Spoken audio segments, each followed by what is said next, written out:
Cunning on Kiss.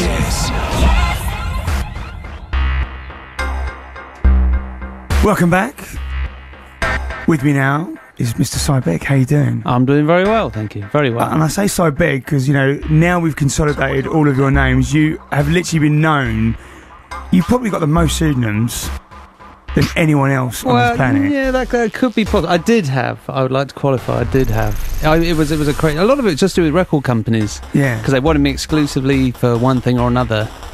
And I ended up signing quite a few different deals. I was doing so many different styles of music and stuff, and so yeah, I had to come up with these funny names. Because one of the ones, you know, that I was introduced to you by was Buck Funk 3000. Yeah. I was going to be very careful, say it quite slowly on radio. You know, way back in the day on Fuel. Yeah. You know, alongside Tip and stuff. That was my kind of introduction. Yeah. Yeah. And it's just, you know, it's just amazing. Your sound, you know, is kind of.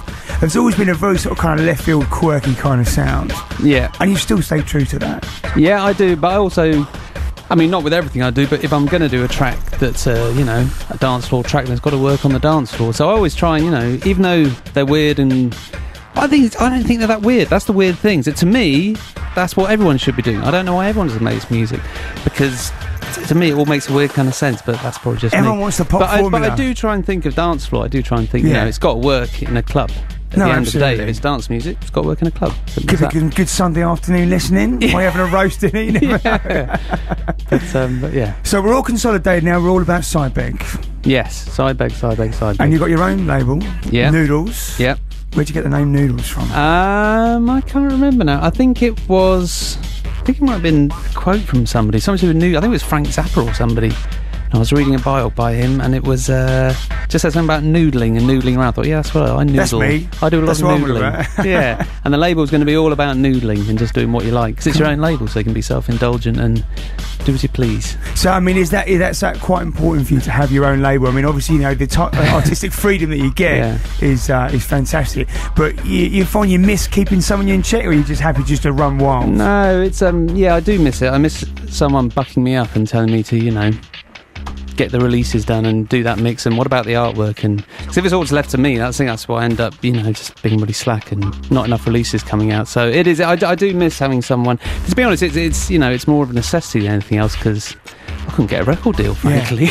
So I had to do it all myself. So, well, I think, do you know what I mean? It's not uncommon for people to do it now, and I think you know, with this digital age, you know, it's quite simple to start your own label. Yeah. I say simple. Relatively. It's relatively simple for everyone thinking that, oh yeah, I'll just go start my record label up tomorrow morning before breakfast. But yeah, no, it's working out quite well, and it is nice to have your own choice about how you do it and stuff, and the artwork, and I found it has been quite liberating. But you know, working with labels is good as well, because sometimes it is nice to have someone to give you that push. Get on with it. Get you out of bed in the morning. Yeah. So you got the new release at the moment is all the remixes from the Jet Lag and Tinnitus. Yeah. This is the current batch of remixes. 8 of them, I think, all told. Is that right? 7 or 8 of them, but it's digital only. This one. Yeah. But there'll be small. You know, we're still doing some vinyl. And they're all out right now. Beatport. All over. Aditect, all those guys. Yep.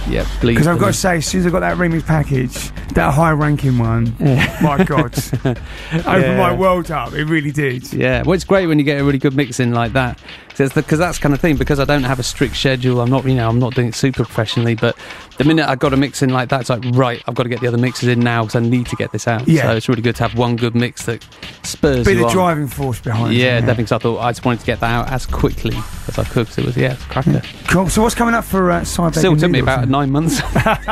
That's just the way it is, though.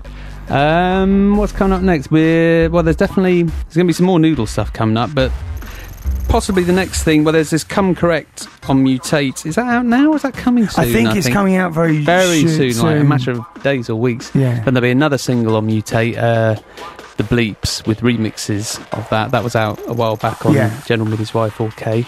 I don't know what the next news would be. It might be Jet Lag and Tinnitus Part 4. Who knows? That's going to keep going. You'll be back here in 2 years' time, Part 17. Because again, I've got 2 tracks at home that I'm desperate to get out, so that's kind of thing that just spurs me on to another release. Like, I've got to get these out. So to rename them, and now that's what I call Jet Lag and Tinnitus. I like that. There you go. All right, you can write that down. Yeah, you can have is that free? Yeah. Nice. Cool, excellent. Well, I'll tell you what, let's get you on the decks and spin a few tunes for us, eh? Yes. It'd be my pleasure. Begg, thank you very much. Thank you.